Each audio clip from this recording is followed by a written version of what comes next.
E aí, para começar a nossa agenda, já gostaria de te convidar a Suelen para compartilhar sobre o seu case. E daí, Su, você pode ficar à vontade para compartilhar a tela também. Boa. Show. Vou compartilhar aqui. Mas, Beleza. primeiramente, queria agradecer a oportunidade de participar desse programa lindo aqui. Agradecer o convite, Luiz e Sandrine, a organização, Luiz. Parabéns, foi impecável. E também a participação aqui com outras mulheres feras, né? Uma honra. Peraí que eu já compartilho. E aí, acho que tanto o Luiz quanto a Sandrine contou, vou trazer aqui o case da Gerdau. Só um instante, e aí vocês vão me avisando se está vendo a minha tela. Faz tempo que eu não uso Zoom, então eu vou... Estamos vendo, Sueli. Aí, deixa eu só me organizar aqui para continuar vendo a carinha de vocês. Boa. Então, antes de tudo, né, eu trouxe para falar um pouco do contexto do nosso desafio, antes de falar do desafio do projeto em si, né, eu trouxe aqui, só relembrando, né, quando a gente fala principalmente de desafios falando de transformação digital, especificamente a gente está, tudo começa esse mundo bunny que todo mundo está falando, mas não se preocupem que eu não vou ficar dando palestra do mundo bunny, acho que já está cheia de ouvir, mas não tem como não falar de transformação sem saber o que está acontecendo, né, no mundo, assim, enquanto que a gente precisa responder muito rápido a grandes mudanças, né, grandes transformações. E aí, né, pegando esse gancho, como é que a Gerdau, a gente está nesse processo? E eu trouxe aqui uma frase que ele resume muito bem o momento que a gente está passando. Então, a integração digital foi apontada no nosso processo como um dos principais drivers ali para a sustentabilidade na Gerdau, né? Provendo a inovação em produtos, processos, incluindo uma jornada do cliente e, consequentemente, garantindo uma melhor experiência na relação com o cliente, né? Então, isso daqui foi o último relatório para os investidores da Gerdau de 2020, e tem muito a ver com o momento que a gente está passando internamente, né? Quando a gente fala do processo ali de mudança, de transformação. Né, pegando esse gancho, então, quando a gente fala de transformação, eu até trouxe aqui, né? Não importa qual seja, né? Acho que um pouco parecido com o movimento que a Vale está tendo, né? Quando a gente fala de transformação, a gente está passando por uma transformação digital e cultural, então a gente usa muito a gestão de mudança para esse processo, a gente tem focado bastante. E aí eu separo, né, como eu suporto essa transformação digital e cultural, né, para a gente chegar nesse objetivo da Gerdau. Então, a gente separa aquele em 4 pilares, onde a primeira é tecnologia, e aí eu já vou fazendo um gancho com um pouco do contexto, né, do projeto. Então, quando a gente fala de tecnologia aqui, o meu case que eu vou trazer e vou compartilhar com vocês aqui quais são as métricas que a gente usa, é a integração dos sistemas da indústria. Eu sei que muitas pessoas já estão passando por isso, mas, né, acho que, principalmente quando a gente fala no universo do industrial, quando a gente fala ali, que a gente está lidando com operadores, muitas vezes a gente está falando de substituir um trabalho manual que tem risco ali de segurança, e como é que a gente cada vez mais, né, integra, a gente tira esses processos para criar uma solução tecnológica, né, para facilitar ali o dia a dia dessas pessoas. Os novos modelos de trabalho, então, o pilar de novos modelos, vou estressar bastante aqui, como está lá na chamada, né? Então, eu trabalho com gestão de mudança, mas quando a gente fala o grande habilitador dessa transformação são os métodos ágeis. Então, a gente usa bastante ali no plano, né? Os novos comportamentos, habilidades que são reforçados na agilidade. Pessoas, né? A gestão de mudança puramente, mas aqui eu trabalho muito próximo com o PO, com o Scrum Master, com o time de RH, o X e os líderes. E dados, então os dados para tomar uma melhor tomada de decisão. Então, quanto que a gente consegue trazer as melhores informações, né, aqui, os melhores diagnósticos de uma forma simples para a gente fazer com que toda essa roda gire, né? E aí, por favor, se tiver mãozinhas, podem me interromper. Também não sei se eu estou indo rápido, devagar demais. Vamos falando. E aí, como é que a gente começou, né? Como foi esse processo? Se fosse para eu dar um conselho aqui, eu falaria para gastar o tempo para identificar qual é a mudança, qual é o risco, né, que esse processo tem. Então, principalmente para esse projeto, e aí eu vou dando uns highlights aqui, quando convidaram, né, pediram uma agente de mudança para fazer todo esse planejamento, a primeira coisa que eles falaram, não, o problema, a mudança é somente na rotina do dia a dia dessas pessoas, só quero que elas usem o sistema. E no final, né, nesse caso específico, não era exatamente só isso. Era sim, acho que tinha um impacto ali direto no usuário final, que mudava a rotina do dia a dia deles, mas existia todo um ecossistema que precisava ser olhado. Então, no final, a grande mudança, né, é a integração entre as áreas impactadas diretamente e indiretamente pela tecnologia, principalmente a gente está falando de integração de sistemas né, nesse contexto aqui.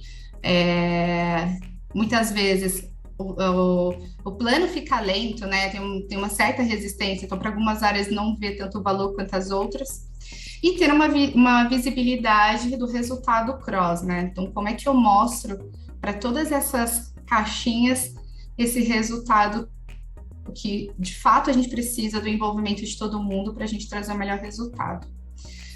E aí, num segundo momento, tá bom? Tá claro que qual é o desafio, como é que a gente vai entender aqui o contexto, né? Tem esse momento ali de identificar. Então, como eu falei, meio para transformação digital, só que quando eu falo num ambiente de indústria, aqui eu coloquei o excelência operacional, que nada mais é aquele modelo de trabalho, acho que depende da organização, tem nomes diferentes, mas eu estou falando de um contexto complicado, onde nesse ambiente é necessário trabalhar com regras e padrões, né? Então, para evitar falha na operação, né? Então, uma solução, um produto cada vez melhor. Então, faz sentido estar nesse contexto. Do outro lado, a gente está falando de um contexto complexo, mais adaptativo. Então, essa solução que a gente trouxe, ele nasceu num contexto complexo, né? Então, a gente está o tempo todo validando essa solução com o usuário final, mas o nosso usuário final está num contexto complicado que segue regras. Então, esse foi um dos primeiros desafios que a gente teve nesse case. E aí, qual foi o ganho dele, né? A integração entre os times. Então, foi muito importante a gente trazer alguns usuários finais, né, para fazer parte desse time ágil, né, que seja ali dedicar 20% do tempo deles. O trabalho foi muito mais fluido, então ao invés da gente impor um novo sistema, já foi fazendo parte no dia a dia dessas pessoas. Teve menos impacto na rotina, então aos poucos eles foram testando ali a solução, e menos resistência. Então, foi mais como eles estavam dentro do projeto, eles viam valor. E ali, finalmente, quando a gente fala de indicadores para suportar todo esse plano, eu uso, né, indicadores, provavelmente muitos já conhecem, mas sabe, o simples bem feito, então a gente acabou partindo por aí. A gente trabalhou com indicador de adoção, quantidade de pessoas que estão usando, satisfação, o quão satisfeitos esses usuários estão com a ferramenta, e velocidade, que é basicamente entender se o plano de gestão de mudança está tendo o resultado que a gente espera. Mas tá bom, Sueli, você veio aqui só para falar de coisas que eu já sei. Qual foi a grande sacada aqui de usar esses principais indicadores? Eu levei alguns indicadores com o time, né, com o squad, e fui discutindo o que esses indicadores trariam ali de visibilidade para o projeto. Então, no final, quando a gente fala, né, de adoção, esse indicador, o que a gente percebeu, que ele também seria usado tanto para o time de UX, então, para saber se toda essa construção, né, do sistema está sendo intuitivo o suficiente e o usuário tem vontade de usar, então acabam sendo também um indicador para eles, e também para o time de tecnologia, o time como um todo, né? Olhando ali tecnologia e olhando o resultado financeiro. E por que eu estou falando isso, né? Imagina assim, se eu não tenho, né? Se eu não tenho um sistema que ele é interessante para mim, que ele não seja fluido, eu não uso. E se eu não uso, eu não vou saber se o sistema funciona, não vou saber quais são os gaps de tecnologia. Eu não sabendo disso, tem o resultado, né? Tem impacto direto no resultado financeiro. Então, esses 4 indicadores, essas quatro frentes, olham. E um outro ganho aqui é entender assim, tá bom, lembra que um dos impactos a gente entender é fazer integração entre as áreas, ter visibilidade do resultado cross? Será que esse sistema realmente está trazendo resultado ou o resultado está vindo de forma natural sem o uso da ferramenta? Então, esse é um outro. Às vezes, o que a gente não sabia antes de olhar esse indicador de adoção é que a gente não sabia se as pessoas estavam usando, era uma coisa nova, e isso a gente sabia que tinha resultado. Então, quanto que realmente está vindo a partir de adoção do sistema. E outro ponto aqui que a gente fez foi automatizar, né, esses indicadores. Então, hoje a gente está usando um sistema que, inclusive, né, foi uma indicação do time de UX, chama Hotjar, que ele é automatizado, onde ele tem uma versão free, que é sistema, e ele possibilita a gente monitorar, visualizar ali quem tá utilizando e também fazer uma rápida pesquisa, podendo colocar de uma régua de 1 a 5 graus de satisfação e também enviar comentários. Então, o tempo todo, imagina assim, toda vez que o usuário ele acessa, ele pode dar esse feedback. Então, todo dia a gente tem os nossos indicadores atualizados. E aí, principalmente quando a gente falar da parte de feedback, ele alimenta tanto o time de UX, tanto o time de tecnologia e gestão de mudança. Então, dependendo do que vier, vai alimentar o backlog que retroalimenta a nossa próxima sprint, né? Então, a gente está o tempo todo melhorando esse sistema. E o time, né, usando os indicadores de gestão de mudança para uma tomada de decisão de negócio, né? Então, o sistema, ele depende da adoção do usuário final. Realmente, a gente está trazendo a melhor ferramenta. Então, vocês veem que, assim, indicadores, né? Ele não é um indicador de gestão de mudança, ele é um indicador do time que faz parte dessa construção. Olhar de forma isolada, ou ter informação só discutida, por exemplo, com um líder, ele não vai, muitas vezes as informações acabam não sendo compartilhadas e tendo aí alguns gaps que a gente não consegue, né, ir resolvendo. Mas eu acho que a gente falei correndo para tentar respeitar o tempo. Mas é isso. Não sei se vocês têm dúvidas. Às vezes buscando melhor com perguntas. Temos alguns minutinhos aqui ainda, vamos ver as perguntas. Laura Carvalho, algumas perguntas. Vamos lá. Deixa eu ver aqui, boa tarde. Tainan Carvalho perguntou: qual ferramenta para mensurar a satisfação dos usuários vocês utilizam? Boa. Então, a gente está utilizando o Hotjar. O Hotjar, eu sei que ele Ele não é uma bala de prata para resolver todos os problemas, mas ele traz adoção, ele traz a pesquisa de satisfação, esse canal de feedback e aí e outras coisas, né? Então, visualizar o quanto que as pessoas, né? Quanto tempo as pessoas estão gastando no sistema, onde eles estão clicando. Então, será que o sistema ele está confuso? Então, a gente começa a identificar muitas outras oportunidades que complementam. Então, hoje a gente está usando o Hotjar. Foi um teste nesse projeto e está funcionando bem, assim. Perfeito. Tainá, respondeu? Mais alguma dúvida? Senão a gente passa para a próxima pergunta, que é: qual que foi a base ou as bases metodológicas que ajudaram na construção dos indicadores? Pergunta da Mônica. Quando fala de... Não sei se eu entendi.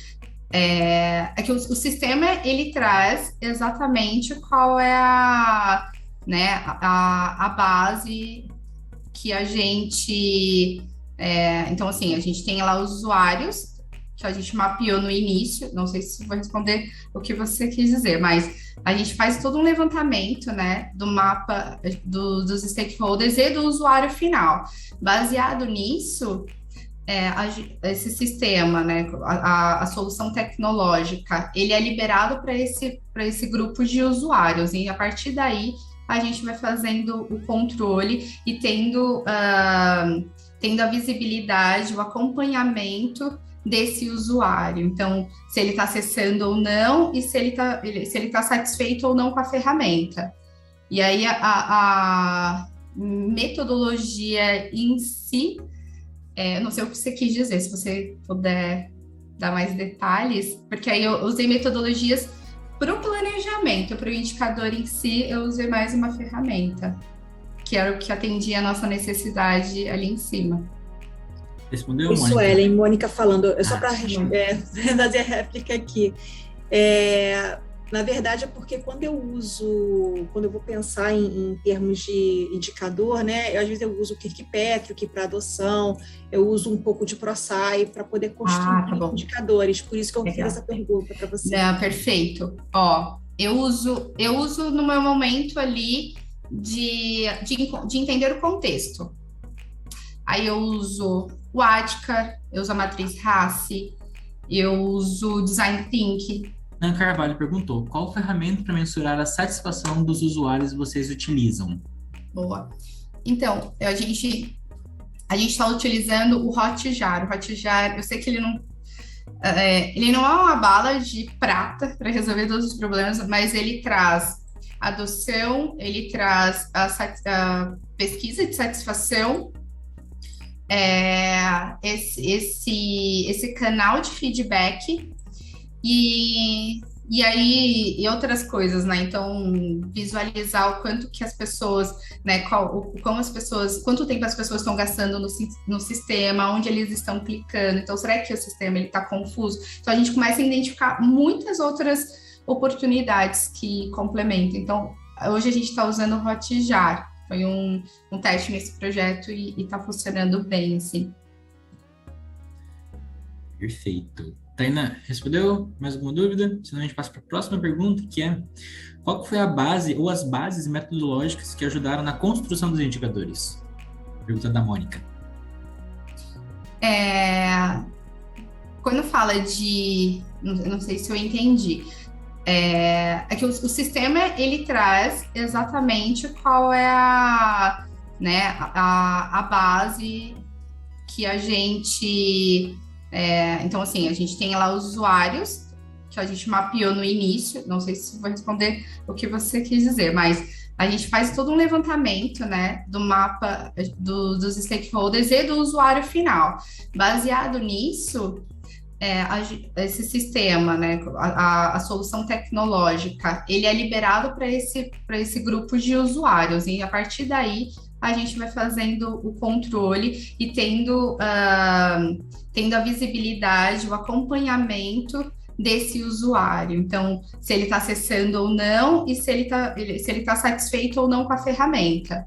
E aí, a metodologia em si, não sei o que você quis dizer, se você puder dar mais detalhes, porque aí eu usei metodologias para o planejamento, para o indicador em si, eu usei mais uma ferramenta, que era o que atendia a nossa necessidade ali em cima.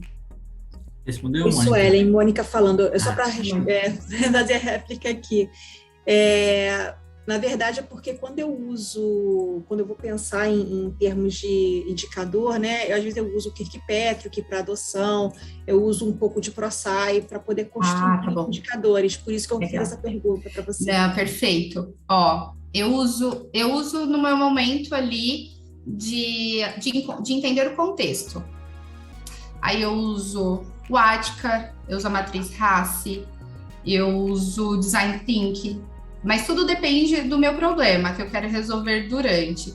Como aqui, né, o propósito, quando a gente fala de indicador em si, e aí, né, vou falar como funcionou e o que ia funcionar para o time como um todo. Aqui eu trouxe, a gente acaba focando na métrica fim. A métrica meio eu utilizo apenas para minha tomada de decisão para fazer para direcionar o meu plano. Mas eu não acompanho ele como eu acompanho o meu resultado fim. Não sei se eu... Certo, obrigada, Suelen.